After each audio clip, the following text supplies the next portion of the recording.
What's up, everybody? Welcome back to Comparative Politics. I hope that you're doing really well and that you have had a great week. As you know, we are discussing the nation, and we've been talking about what the nation is and how we can understand this concept. We've also been discussing the relationship between state and nation building. And we began doing so by distinguishing between the state and the nation and conceptualizing the two differently and drawing a clear distinction between them. But what we're going to do today is begin to explore the links between the state and the nation, and in particular, how states actively build nations. And this discussion has us focusing on instrumentalism, which is one of those three perspectives on nation building that we introduced the last time we met. Those other perspectives related to primordialism and also constructivism. Now, we're focusing on instrumentalism because it's a useful way for us to examine the connection between the state and the nation.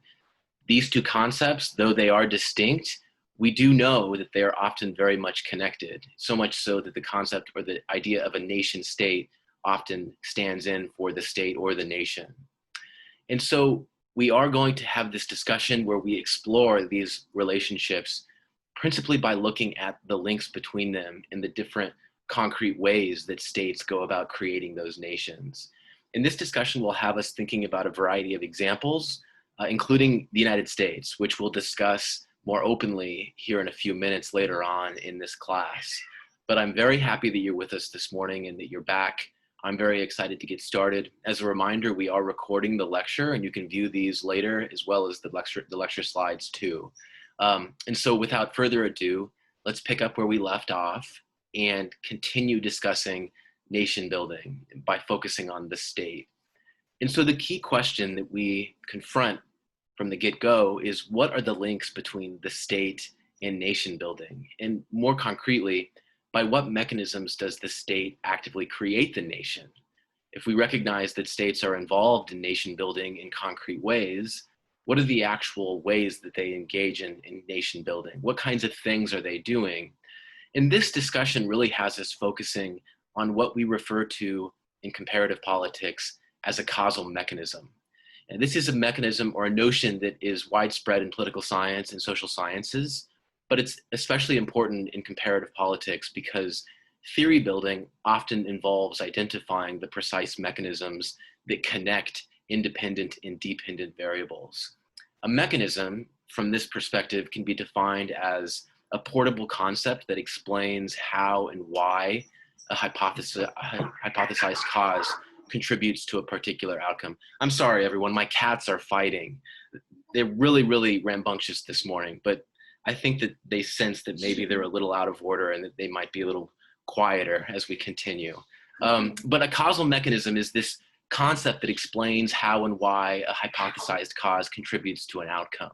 And in this case, we want to understand what are the mechanisms that connect the state and the nation, specifically if we're talking about nation building. And this discussion will have us focusing on three example mechanisms that we understand as linking state and nation building. And the first one is what we refer to as the invention of traditions. The second one is what we associate with the notion of state-sanctioned racial supremacy or state-sanctioned racial ordering. The third one has to do with the promotion of nationalism, which we'll discuss and define and identify different examples and types of.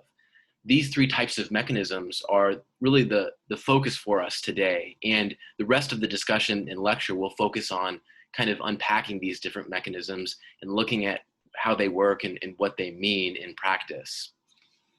The first mechanism is the invention of traditions. And the idea is relatively simple. It's that some traditions are actually invented and formally instituted by state institutions for self-interested reasons. Remember that instrumentalism is all about state institutions pursuing the creation of nations, so as to promote the interests of those state institutions and to solidify the power and the control of the state. Now, from this perspective, we understand an invented tradition in the following ways. This was defined by Eric Hobsbawm, who was a prominent sort of leftist sociologist and historian. And he defined an invented tradition as a set of practices normally governed by overtly or tacitly accepted rules and of a ritual or symbolic nature, which seek to inculcate certain values and norms of behavior by repetition, which automatically implies continuity with the past. This is obviously another mouthful, but it's a precise definition, and it's useful because it highlights that traditions involve ritualistic or symbolic norms or ideas that inculcate values and imply certain behaviors of repetition, and that all of this is connected with some historicism or some kind of historical process that creates continuity with the past. And as you'll see, a nation implies this continuity with the past because the nation emerges. It doesn't just kind of arise spontaneously. The invention of traditions is best understood through examples like the Jubilee celebration in the UK, or the celebration of Bastille Day in France, which is pictured here on the right. The 14th of July in France, they celebrate Bastille Day. In the United States, we celebrate the celebration of the 4th of July, Thanksgiving Day. We worship the American flag, and there are specific codes and rules and traditions surrounding the flag. All of these are examples of traditions that have been formally and deliberately instituted by state institutions for the purpose of promoting some idea or some set of values that connect with the past and that underscore the idea of the existence of some nation. Remember that this is psychological, and so these traditions are all designed to produce the psychology that supports the nation. These different examples are common examples and examples that we understand well. There are many other examples too. We might also point to, for instance, the existence of gauchos in Argentina. Now, gauchos are essentially cowboys, the kinds of cowboys and cattlemen or cattlewomen that we associate with ranching and farming, and that we may understand quite well given that we're in Central California. I personally am from Nebraska, and my family farms, and I come from that background. In this situation in Argentina, it was deliberately created, the idea of a gaucho, so as to support the idea of the kind of prosperous and prominent farmer or rancher. In Argentina, historically, the production and export of wool and meat and other agricultural products has been very, very important to the economy. And so it was useful for the state in Argentina to create and underscore the idea of this gaucho, or this kind of cattleman or cattlewoman, who would be engaged in the production of beef and the exportation of wool and those agricultural products that made Argentina so rich by the early 1900s. I give you this example because it's not just holidays. It stretches from holidays to cultural images, to the creation and the passing out of passports, like what we saw in the video from Russia and Crimea. The point that I want to make to you is that some of the traditions that we think of as just kind of perennial and existent are actually deliberately created by the state and state institutions for the purpose of creating the idea of some nation that would in turn legitimate the state. And the gaucho is another interesting example, but it's very different than the holidays and the ritualistic celebrations that we might associate with United States or France that we discussed on that last slide. The second mechanism is what I'm referring to as state-sanctioned racial supremacy.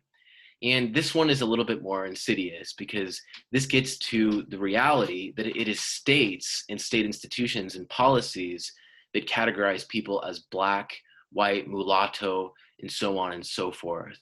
Race is a construct. Who's constructing race? Who's constructing these categories? Well, the truth is that those categories become institutionalized and created through the application and the use of state power. And in this case, we're viewing the creation of these different categories as a product of state activity and the use of state power. States make and use race to establish political order, to solidify their central authority. And they do this in order to solidify their control and to establish relations between groups that could contribute to the stability required on the part of the state. Now, let's make this more concrete and look at an actual example. So the examples of South Africa, the United States, and Brazil are especially important because they help to highlight the way in which the state is actively engaged in creating a sense of nationalism, or creating a nation based upon the creation of certain categories and maybe even the establishment of wedges between different groups. And so in South Africa and the United States, there was at a certain point intra-white conflict. In the United States, that was between whites in the North and whites in the South. In South Africa, it had to do with other categories, but it was similar. And the problem was that this intra-white conflict impeded nation consolidation, and it meant that it was hard to create a unified whole. Coffee? The state had to address this in order to solidify control, and in order to, just a moment, everyone, I've got to pause this for a second.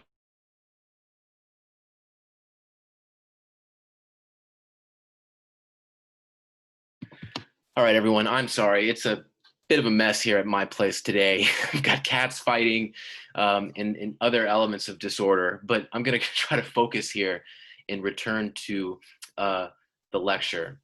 So in the cases of South Africa and the United States, we had the impeding of nation consolidation caused by intra-white conflict or intranational conflict. And in order to dilute that internal conflict and encourage national unity, it was necessary, or it was viewed as necessary by state institutions, to create white racial superiority and reinforcing that through state policy. And they did this in South Africa with apartheid, which helped to unify whites against blacks. And in the United States, it took the form of Jim Crow, which helped to unify whites against blacks in a similar way. But by contrast, there was no actual conflict requiring reconciliation in Brazil. And in Brazil, racial antagonism was avoided for precisely the same reason, because unity already existed and it wasn't necessary to drive wedges between groups in a way, and so to create it. Brazil was very, very different than South Africa and the United States, because in the absence of disunity, it wasn't necessary to pursue a race construction and racial order project. In South Africa and the United States, by contrast, it was, because of the divisions that existed already within the white majorities in those two places. Of course, South Africa, the whites were not the majority, they were the minority actually. But my point that I want to make to you is that state institutions were actively involved in creating and sort of promoting those racial categories, in more specifically systems of laws and norms that subjugated blacks and helped to maybe promote white unity through white superiority. In Brazil, that was not the case. There was already unity, and consequently, racial antagonism was avoided. If this sounds familiar to you, it's because this is the focus of the reading that you did for this week by Marx. And that reading helps to explain the differences between these cases and helps to show the usefulness of sanctioning racial supremacy in the United States and South Africa. And so in the United States, that was Jim Crow. That was a state-led project. In South Africa, that was apartheid. These are both examples of state-sanctioned racial supremacy. And so from this perspective, the state creates the nation and contributes to nation building by, just a moment, everyone, I've got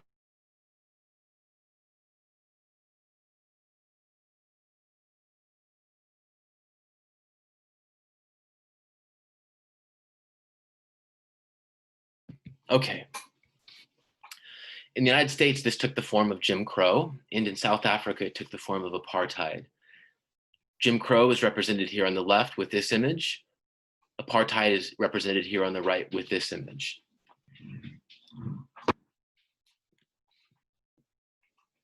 The third mechanism relates to nationalism and the promotion of nationalism.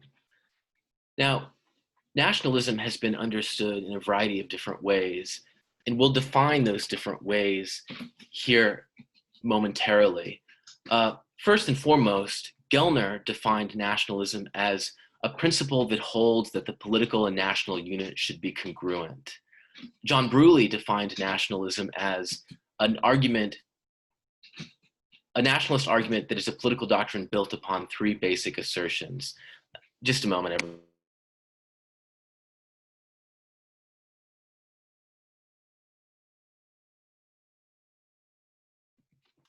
All right, I'm going to try to focus here and return to the lecture and give you my full attention.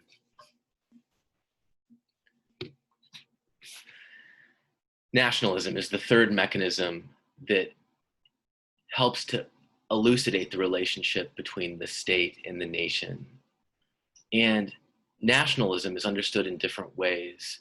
But from the point of view of John Brewley, a nationalist argument is a political doctrine that is built upon three basic assertions. First, the idea that there exists a nation with an explicit and peculiar character, that the interests and values of this nation take priority over all other interests and values, and that the nation must be as independent as possible.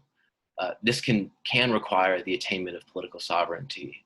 Remember, though, that we know that not all nations have a sovereign government of their own, and that we don't necessarily define a nation in terms of possession of a government. Hobsbawm viewed nationalism a little bit differently, as an ideology that the political and national units should coincide. Hobsbawm had a very different view of nationalism because he saw it as a changing and evolving and modern construct. The idea is that the nation is brought about by nationalism as promoted by the state, and not vice versa. There's an important lesson here, which is that the state creates the nation through the promotion of nationalism, in that the state consistently evolves and changes that notion of nationalism so as to continue to promote the formation of the nation, to underscore the power of the state. And nationalism, from this modern perspective, helps us to begin thinking about the various examples of nationalism and the various expressions of nationalism that are important in this discussion. And so first, let's discuss the phases involved in this modern promotion of nationalism. In the first place, a preliminary phase takes place where the idea of the nation is purely cultural or folkloric. This is a phase where the idea of the nation exists as a folk or cultural component of a society. It is preliminary and primitive in this regard, but it's important because it lays the foundation for the development of nationalism. There's the second phase, which is a pioneering phase in which political campaigners try to raise awareness and mobilize the nation. This is a phase where nationalism becomes heavily politicized and becomes connected to political activity and promoted by the particular group that identifies as that nation. After the pioneering phase, there is a stage where nationalist movements acquire mass support. And this can occur before or after the birth of the state. But from our perspective, focusing on instrumentalism, it would, from our perspective, occur after the birth of the state, or at least in conjunction with it. Because remember that instrumentalism views the nation as a product of the state. And so Hobsbawm had a very sophisticated view of this modern nationalism promoted by states. And he saw it as a historical process in an evolutionary process that is rife with change and development and transformation. The idea always being that that transformation is brought about by the state and is promoted by the state for the purpose of underscoring the state's power and legitimating the state. Now, when it comes to states in nationalism, there are a variety of different types of nationalism.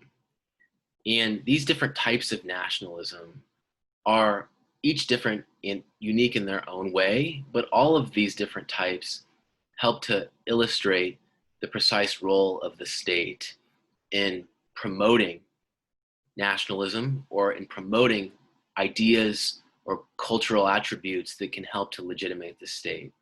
In the first place, there is nation building in already created societies. This is where societies predate the nation, and there's a need to forge a nation or a national unity or a consensus or some collective identity so as to solidify the state's control and power. There is xenophobic nationalism, which involves keeping outsiders and foreigners outside of the country on the basis of the notion of the need for congruency between the political and the national unit. There is irredentism, which we'll discuss. There is national minorities seeking autonomy, and there are national minorities seeking independence. We'll discuss each of these in turn. In the first place, there is nation building in already created societies. This takes place when states develop national identities to become more legitimate. And they do so through things like public education, invented traditions, and conscription. This type of nationalism relates to the invented traditions that we just discussed. It relates also to the things like passports and the different ways that states help to sort of institutionalize and kind of materialize the idea of the nation. All of these are concrete ways that states engage in nation building in the name of creating a nation or a collective identity in a society that already exists. So we have, for example, strong states and weak nations, like European states such as France, Spain, in the UK in the 19th century. All of these are examples of states that solidified prior to the creation of the nation. Remember, this is important for instrumentalism because instrumentalism says that without states, there are no nations. States precede nations, states create modern nations to legitimate the state and to promote the state's interests and to solidify the control of state institutions. And so in those European examples, all of those states predated those nations. There were also cases where states faced large influxes of immigrants, like the United States or Argentina, Canada in the late 19th century. In all of these cases, there was an important role for creating a nation or trying to forge a nation through these different means, precisely because of the melting pot that existed in these places and the diversity within these places. So for example, we know that in the United States, by definition, it's a place of immigrants, and it's a place with a wide variety of groups and without a lot of commonalities in many cases. Argentina is very similar. Argentina has one of the largest communities of Jews in the world who left Europe seeking refuge and seeking an escape from persecution. Argentina is a good example because it's very similar to the United States in this way. It also has a large Italian population. And Argentina is different in other ways too. But the point here is that it's another country with a large influx of immigrants and fewer commonalities between groups, and therefore a greater need for the state to try to create a national consensus or sense of unity. And then in Africa, there's also the need to develop national identities after decolonization. And in Africa, the situation is different because we know that the colonizers drew the borders of those new republics relatively arbitrarily when they divided up their possessions. And the arbitrary drawing of those borders meant that there were wide differences in the groups that inhabited those territories. And then in turn, it became difficult to create a national identity based upon all those differences. And so these societies exist, but within them, there is no single nation. And therefore, the state has an active role in developing those national identities and taking a lead in trying to forge the unity that is necessary to create a nation. This goes hand in hand with instrumentalism, and it's one way, nationalism, that states promote nationalism and promote the nation for the purpose of legitimating the state. The second type of nationalism is what we call xenophobic nationalism. And xenophobic nationalism refers to the exclusion of foreign individuals from the territory of the state. And a good example is the rise of extreme right parties in Europe in the last 20 years. So for instance, in Switzerland, some parties have treated immigrants like black sheep and have used rhetoric that sort of demonizes them and distinguishes between them and actual Swiss, as they say. And this effort to kind of demonize and distinguish an other has contributed to the rise of right-wing nationalism in places like Switzerland and Germany in some cases, Greece.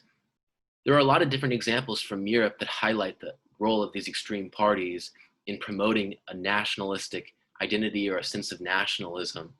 And Europe is probably the earliest example of this in the last 20 years, but there may be more recent examples. And this is where I'm going to pause and I want us to step back and begin to think about the United States experience.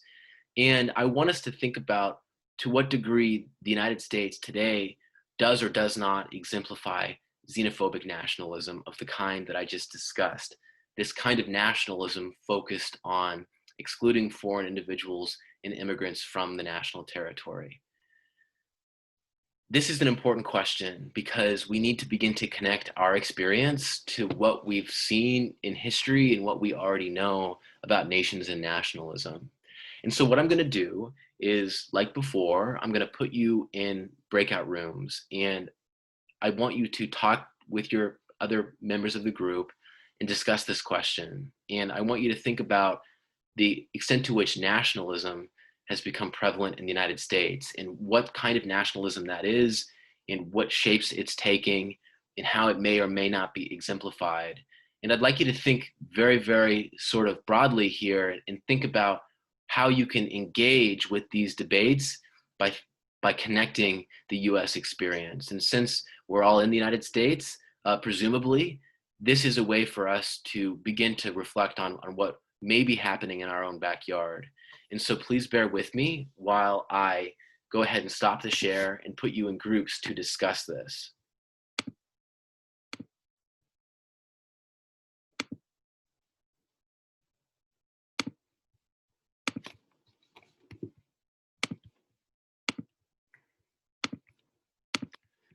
All right, everyone. So we're going to take about 10, maybe even 15 minutes to discuss this question. And I really would like you to dig down and kind of reflect as deeply as you can. And I want to also encourage you to not shy away from being critical. Part of what we're doing here is making analyses and asking questions and drawing conclusions that are based and driven by ideas about normative and ethical commitments and what kinds of societies we want to live in. And so don't be afraid to be critical, but also don't be afraid to make arguments about maybe the potential value of nationalism if you think that it's valuable in some way. What I'd like us to do is have a debate in this class and discuss this and take different positions that can be defended with logic and evidence. And so work together with your groups. And I'd like you to think about to what extent the United States exemplifies nationalism and why or why not. And we'll get back together in a few minutes, maybe 10, 15 minutes, and we'll discuss this as a class.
All right, we will reconvene in about 2 minutes, everyone. I'd like to hear from as many groups as possible when we do get back together. I think the mic would be a good way for us to communicate today, but you can certainly use the chat as well. As a reminder, I would like to hear the groups take a clear position on this question and reflect on what's happening in the United States so that we can say something substantive about this issue. And again, as a reminder, don't be afraid to be critical, but don't also be afraid to take a different position and not be critical. If you have an argument or a position that you feel strongly about or that you see borne out in what's happening in the real world. So we'll take another moment or so and we'll get back together, but please do prepare to share your insights.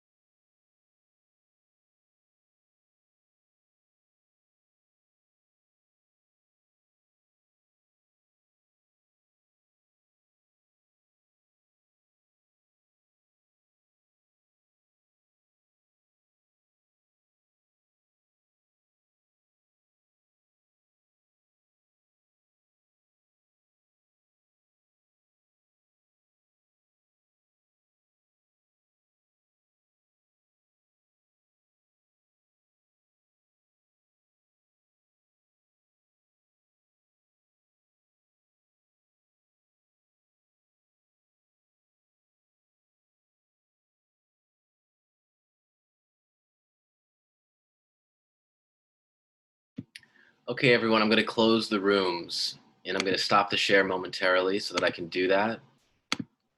We're going to rejoin the class. You've got 1 minute.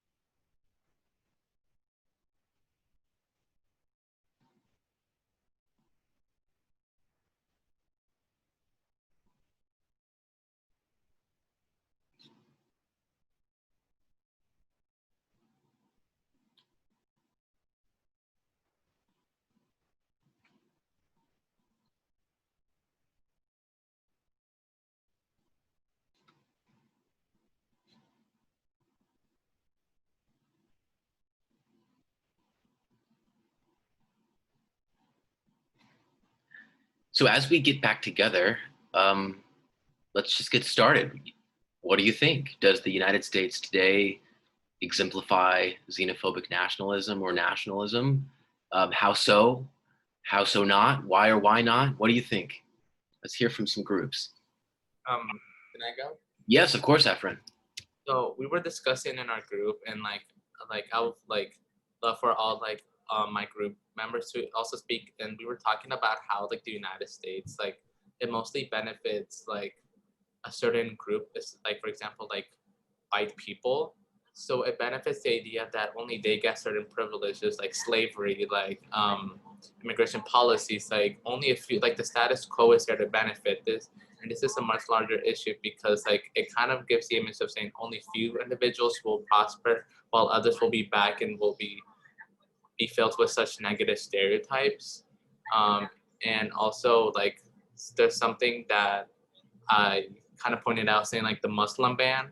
So it's xenophobic, and also with anti-immigrant policies right now by the current president. So it shows that that the United States, which the Statue of Liberty, it says give me your poor, give me basically your immigrant population.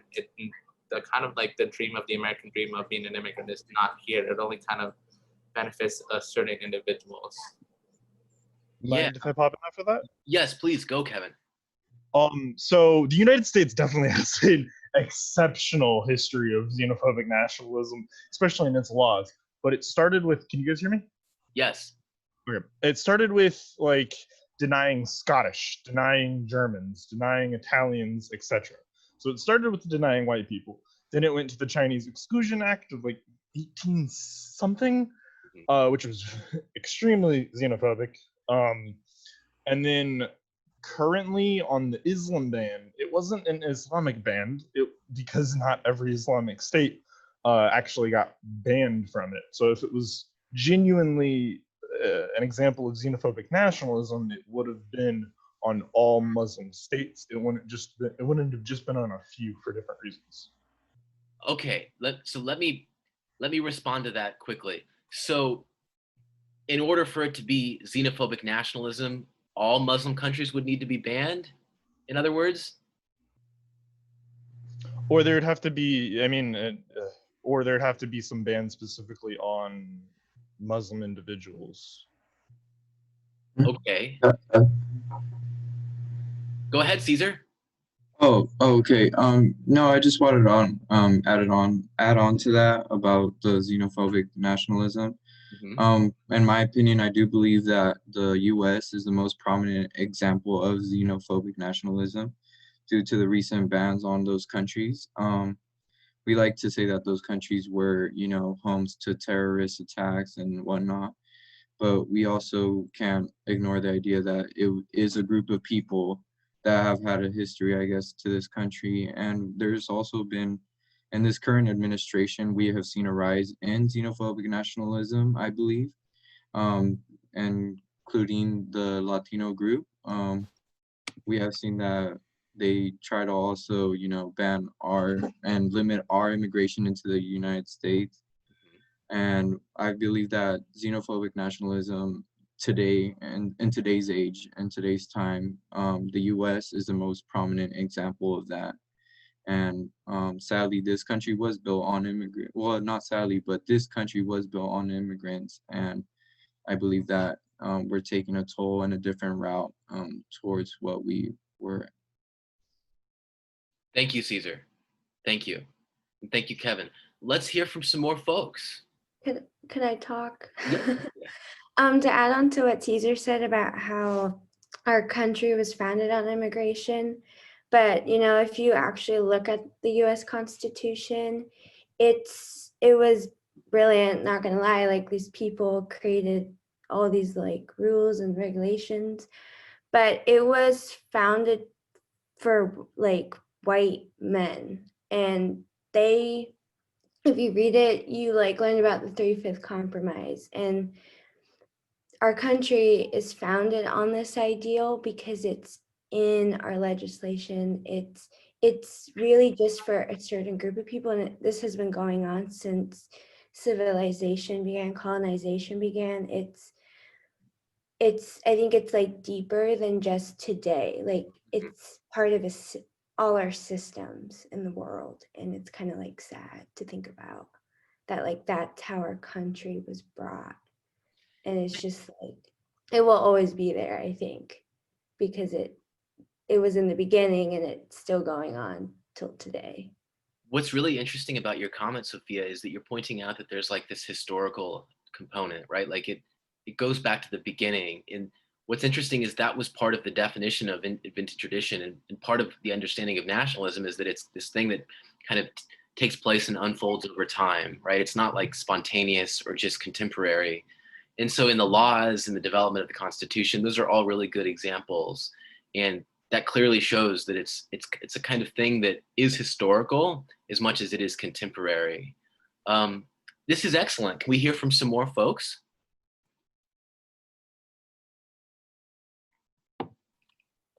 Yeah. Is anybody else gonna go, or I could? I think you can go, Jake. Yeah, our group was also talking about how if you look at the justifications from either politicians or media or just any kind of people in power, if you look at the justifications for why they don't pursue certain things, you'll see like xenophobic nationalism in it. So we were using universal healthcare as the example, and you can see people will say like, oh, that's un-American, or oh, that's socialist, and socialism is un-American. And so never mind what benefits it might have, never mind any of the studies done into it, it's quote unquote fundamentally un-American, therefore we're not even going to pursue it. And so you see that as consistent with this idea of kind of excluding certain ideas or groups or people from a territory. Right. It's kind of like a refusal to learn from the rest of the developed world. Yeah, absolutely. I think that that's a great take. Um, do we have additional contributions that we might make through the mic? We've got some via the chat as well, but any way you feel comfortable sharing would be just great. I have something. Yeah. I do agree that the U.S. definitely has xenophobic nationalism, but I don't think that it's only the U.S. I'm half Brazilian, so I go there pretty often, and they're more xenophobic, if not the same as us. I think just everyone thinks that the U.S. is very xenophobic because that's all we know about. That's the only news we're exposed to. Whereas like China, you hear about, but like I haven't heard China been brought up yet, and they clear as day like imprisoned Muslims for like literally no reason, and they have them in quote unquote re-education um, camps, which I don't know what that is, what they're re-educating them on, but I don't think I think xenophobic is just natural to nationalism on its own. Being part of your own country, you're going to not want other outsiders coming in that you don't know much about. No matter what country you're from, no one likes refugees just because they don't know what troubles they bring, and they don't want to take a chance and find out that like the 1% might cause a terrorist attack. They'd rather just have none and not have to worry about that. But I do agree we have it, but I think every country has it in their own way. We just don't hear about it. So I'm going to push back just a little bit. There are many countries who take in refugees in large numbers. Colombia, for example, has taken in lots and lots of Venezuelans. There are examples like Germany, where they've taken in lots and lots of Turks and lots of Kurds and even lots of others from the Middle East. I think that your general point is a fair point, which is that nationalism often is xenophobic and nationalism often pervades the nation. What's interesting about Ian's point is that it's kind of in tension with some of the earlier comments from other groups who said that the United States might be the key example of xenophobic nationalism. Ian seems to be suggesting that it may be all states that are equally nationalistic or equally xenophobic. These are different perspectives that are both valid. And I think that as we unfold and kind of peel away the layers here, we begin to see that it's complicated and we can see different examples or different ways that nationalism might express itself in really any situation. This is a really useful discussion because we're learning a lot here and we're reflecting, we're thinking about our experience. Do we want to make more contributions? Can we hear from some more folks? Can I talk? Yes. Yeah. I think I agree with what you're saying because the United States exemplifies this the most because President Trump like praises on Twitter about how the white supremacists are like doing good things. So I think other parts of the world are seeing that like our president supports like people that don't like foreign people in our country. So I think that's probably why like everybody thinks America is so like xenophobic about stuff. Yeah, in Italia, do you see there being kind of like a connection between some of the xenophobia today and like some of the earlier policies, like the Chinese Exclusion Act and various policies to prevent certain other groups from entering the country? Do you see a Yeah, connection? definitely. It can go back into like the ban about some of the Islamic countries, and you can even kind of relate it to like the Black Lives Matter movement. Like the president has spoken about how he doesn't like support that, and you can see that it definitely put a divide in the country. Absolutely. I love that we're doing such a good job reflecting on all these different little ways that nationalism might express itself. I would agree that like distinguishing between Black Lives Matter and like the rest of the country, that is effectively othering that entire group. And that's treating that group as not part of the political unit that coincides with the state, or at least treating them as outsiders in a sense. And these are all examples of this kind of nationalism or these kinds of wedges that are driven between groups. And really what we see is the state doing this. It's state institutions, Donald Trump, the various institutions of the state, even the Supreme Court in upholding the travel ban. And on that issue of the travel ban, I actually want to go back and remark a little bit, and maybe even push back a little bit against Kevin's point. Kevin made the argument that it may not be a Muslim ban because not all Muslim countries are banned, but the truth is it might not be relevant, because remember that xenophobic nationalism simply involves excluding foreign individuals from the territory. It doesn't have to be on the basis of religion or race or some specific category. Simply excluding them for whatever reason would qualify as xenophobic nationalism. Now, you might push back and say, well, there are other reasons that those countries were excluded, but in a general sense, this does take the form of nationalism, this exclusion of certain groups of people in certain countries and so on. We know Okay. Yes, Kevin, please. If that's the case, then xenophobic nationalism has a less of a, like, if it's just exclusion, not based on anything, right? That's how you're describing it to be? Yeah, so let's take a look here. So excluding foreign individuals from the territory of the state. This is xenophobic nationalism. Okay. Then a lot of things are xenophobic nationalism, but I don't think that that's the best term to use, because xenophobic implies a fear of others, which doesn't include just exclusion, in my opinion. Okay, does anyone want to respond to Kevin?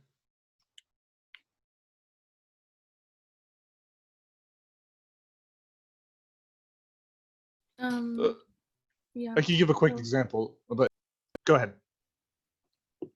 So the definition for xenophobia, it says it's a dislike or prejudice against people from other countries. So I don't think it's necessarily like a hate towards them. I just think that since it's excluding from foreign individuals, it classifies as xenophobia. Thank you. These perspectives and these discussions are vitally important, and I want to continue to support these discussions. And I think I might have cut someone off who was just going to speak. And was that you, Alexia? I think it was me, because I was going to use an example, but then I lost it. I think Alexia has a comment. Yeah. I'd like to hear from Alexia Yeah, first. please. No, it wasn't me. Okay, sorry, Alexia. Kevin, do you want to respond? I don't know. Xenophobic, it just has, like, looking at its history as a word, it's had a very negative connotation. And I don't think that just excluding foreign individuals is a necessary negative thing, because sometimes it's necessary. Sometimes you have too big of a population. Sometimes we can't keep them in. It's not. But like, wouldn't you but agree? like under this definition, then yes, there's a lot more xenophobic nationalism in all countries. I agree with. But even if you're excluding on the basis of population, aren't you still essentially saying that we're fearful that letting more in could change the composition in a way that we wouldn't want? I mean, I think that what you're focusing on here is the intent. I mean, like, that's the basic of immigration, though. Let me speak. I think that the intent is actually something separate from what the actual effect is, which is the exclusion of people from the territory. So the intent, it's kind of like saying, well, racist policies, how do we know that the policies are driven by a racist intent? They could just be racist in effect. I think that ultimately it doesn't actually matter. It's sort of irrelevant, right? Because the policies themselves produce the effect of excluding or separating or othering. I think that this is a discussion that is useful because we do often get into questions about intent and impact. I think that the idea of xenophobic nationalism simply draws on the notion that there's this dislike or prejudice against people from outside of the territory, and in whatever form that takes, it may take a variety of forms, but there certainly, I think, is something to it. You may be onto something, though, too, if you say that this definition is far too broad. I'm going to take a look at the chat here and see what people think. Can I go with something, or is? Please go ahead, Efren.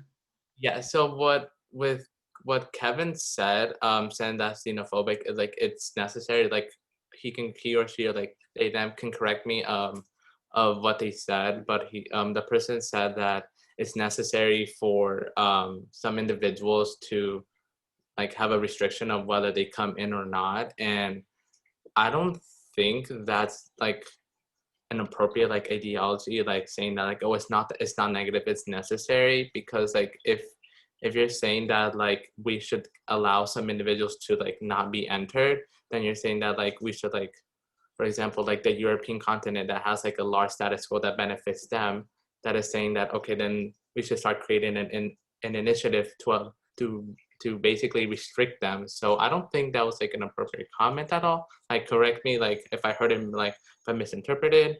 Okay, so he, him pronouns. Sorry about that. Let me gather my thoughts real quick. Well, what I'd like to hear from you as well, Kevin, is how do we measure intent? And so intent then can excuse policies that in effect. You'd have to ask the judicial system. I can't tell you how we measure your comment. You said that intent matters, so we need to hear from you. Yeah, intent definitely matters, but it's so like to be able to determine intent is so many different things. It's what they say, what the effect is, what people like, what conversations they've had with people. Like it's so many things, and that requires a judicial system, in my opinion, to actually determine intent. And intent, but courts don't determine intent though. They determine the fit between a policy or a law and existing law or the right. It's not about intent. Well, I mean, you have to have intent first before I can be charged with a crime. Unless there's evidence that's just evidence for a crime, and I don't need intent because there's enough evidence. Which in that case, then yes, there are some policies that have enough evidence that they're bad, so it doesn't matter the intent. But when we get, but there's a lot of gray area in that, definitely. Okay, so let's continue this discussion by focusing on the travel ban, and it may not be relevant whether or not it's a Muslim ban or not, because this is a ban that excludes people from the territory, period. And our understanding of xenophobic nationalism is relatively simple, and it means the exclusion of people from the territory. Now, this was upheld in the Supreme Court, and it was upheld on the basis of the power of the executive branch to make these determinations. But whether it was upheld or not may not be relevant to whether or not it's truly xenophobic nationalism, because there's no law that says that executive power can't be used in a xenophobic way, right? That's actually the purview of the executive branch. And that's why we have examples like the Chinese Exclusion Act and various other policies from history that also bear out the same pattern. I think that what we need to do right now is try to step back and just kind of see the effect of these policies and see if they produce the kinds of boundaries that we associate with nationalism and the separation between us and them. In a kind of general effective sense, these travel bans constitute what we would categorize as examples of xenophobic nationalism in a literal sense. And the question of the intent of the ban, I think, may actually be irrelevant to the actual effect of the ban. And the effect of the ban is clearly to keep out certain kinds of people. In fact, on the issue of the China ban, my own TA in one of my classes was not able to work as my TA because they were not allowed to return to the United States. And so you may say, well, that was because of coronavirus. Well, if that's the case, why aren't other countries with high infection rates also banned, and so on? But even putting that aside, simply excluding people from the territory does qualify as xenophobic nationalism in the strictest sense of the definition. But I do encourage this debate, and I think that there are positions and arguments on both sides.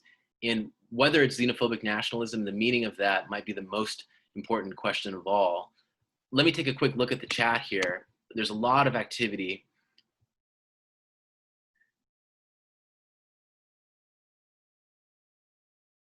So there's so much activity in the chat, and I'm so happy to see this. I want to encourage you to use the chat and to engage in this debate.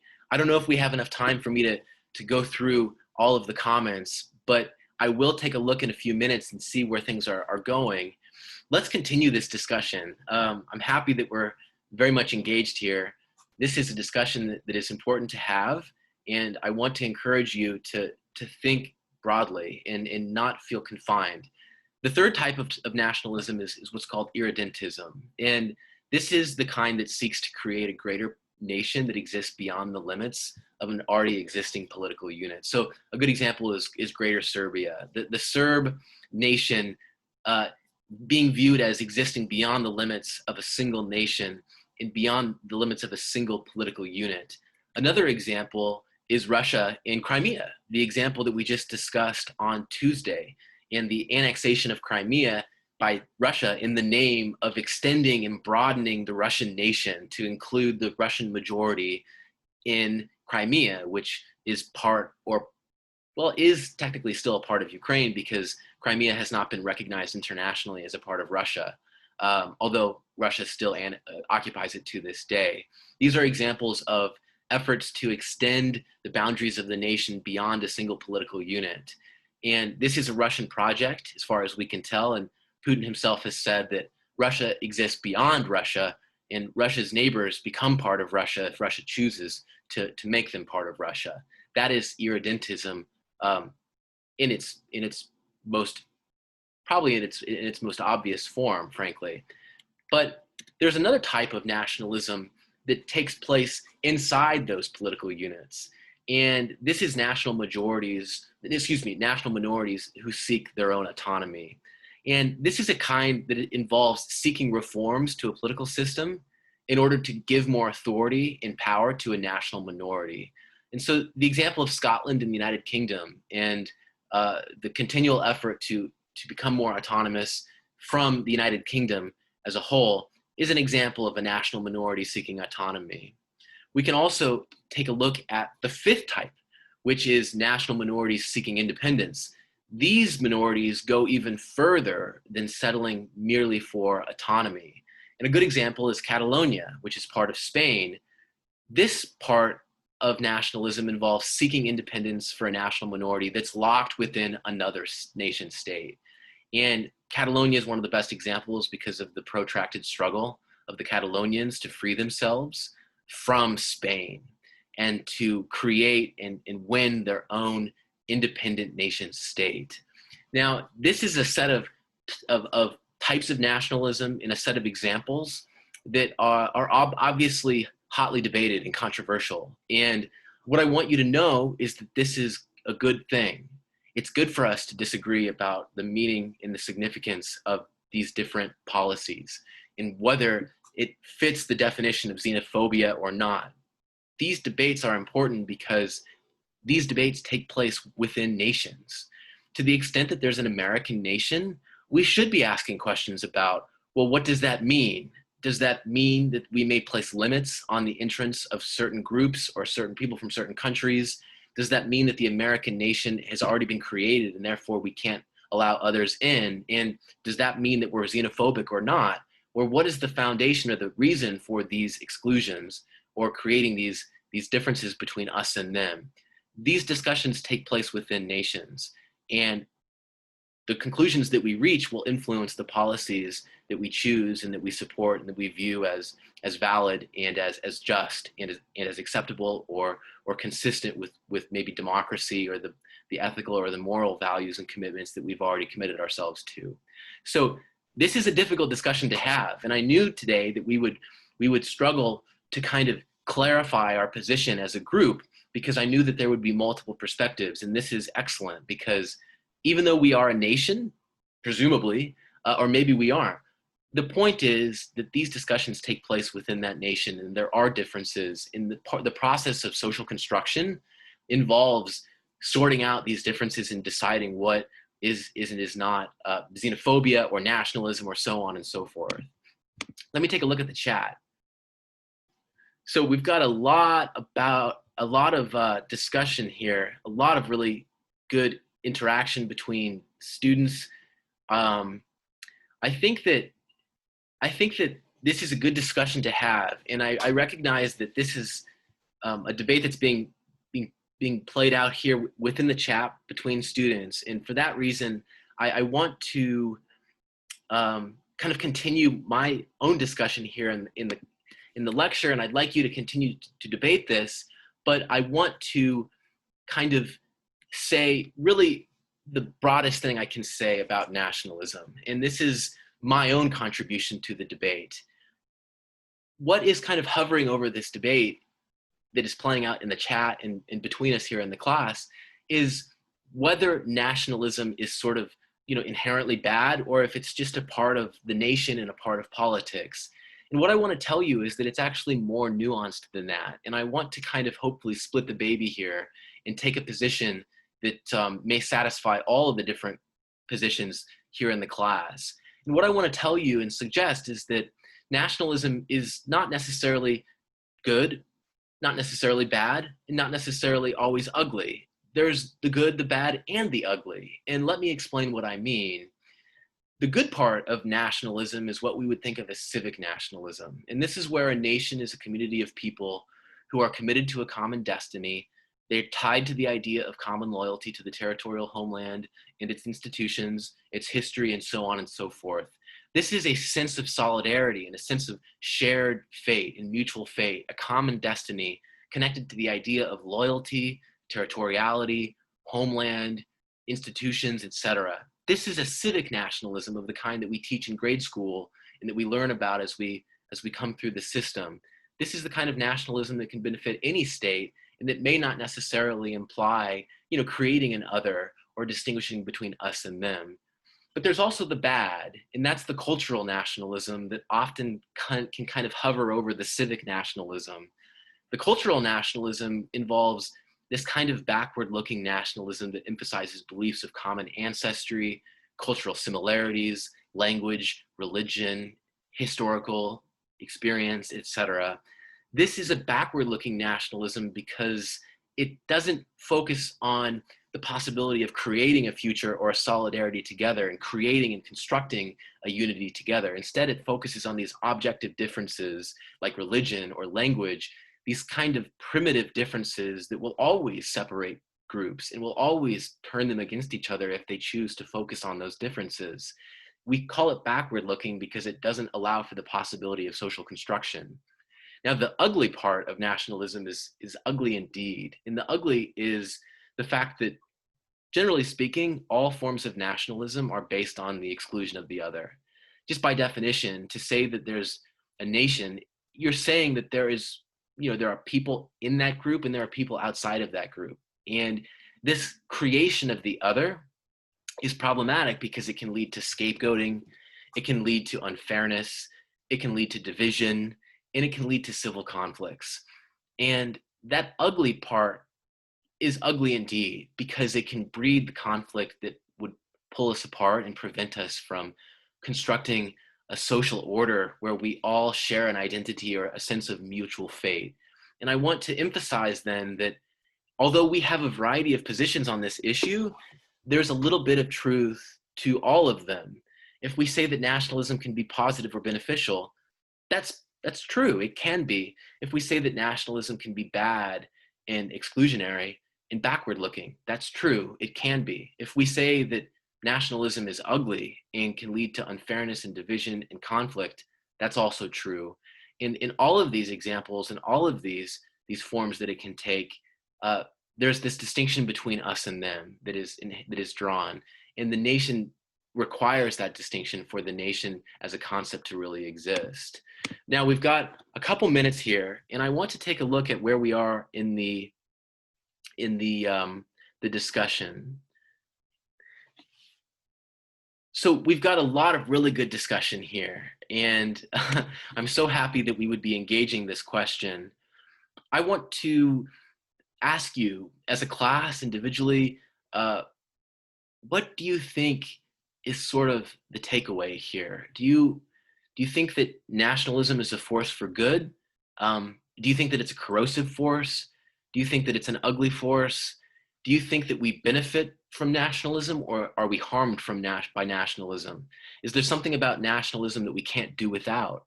What do you think? What is your sort of opinion on this issue? Oh, can I go? Of course, Efren.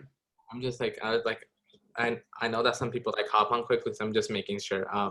No, I don't interrupt anyone. And I think this nationalism can go either way for the good. Like, for example, if people are desired on a constructive of reforming our criminal justice system, or reforming any type of US policy. If people decide to say hey, we want to create a better system for all, and we want to accept people for who they are, I think that's can mean the good, but in the bad, is that if people desire for immigrants to be inserted into the melting pot and to leave all behind like cultural and like kind of have like a cultural reset, like I think that's in a bad way because like people are forced to like abandon all their cultural sets and adapt into a new system which may or may not like accept them for who they are.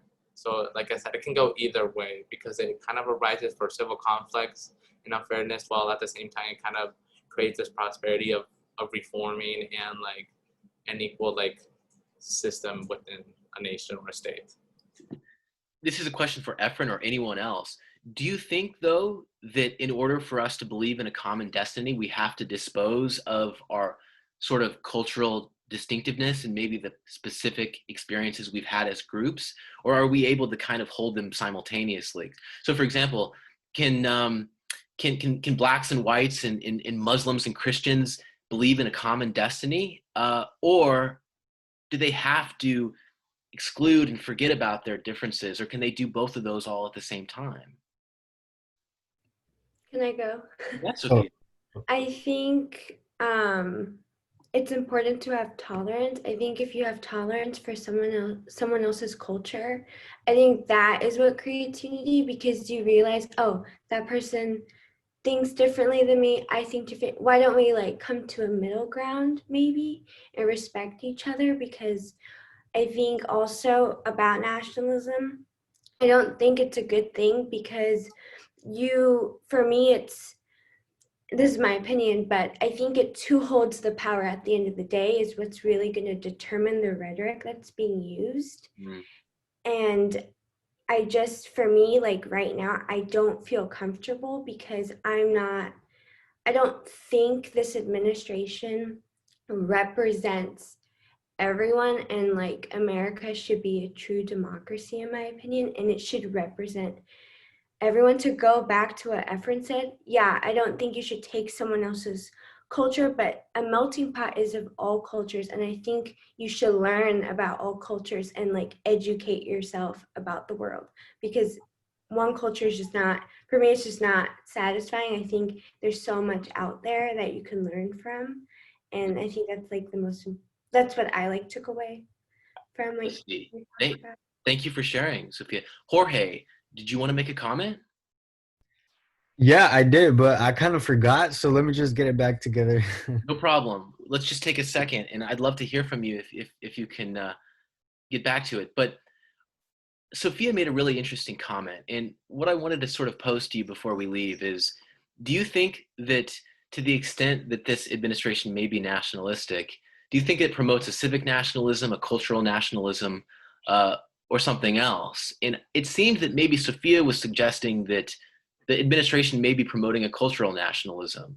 But while we babysit this question, let's hope that maybe Jorge feels comfortable sharing. But if Jorge, you can't remember, that's no problem. But the floor is yours if you've got it. Yeah. So what Sophia said was that like let's say we get people from like two different cultures, and why not, like, since they have different ideas, like kind of meet in the middle. But I feel like that's a very hard thing to do, because people are like, at least people like kind of in our time, most people are like very stubborn towards their ideas, and they're not gonna want to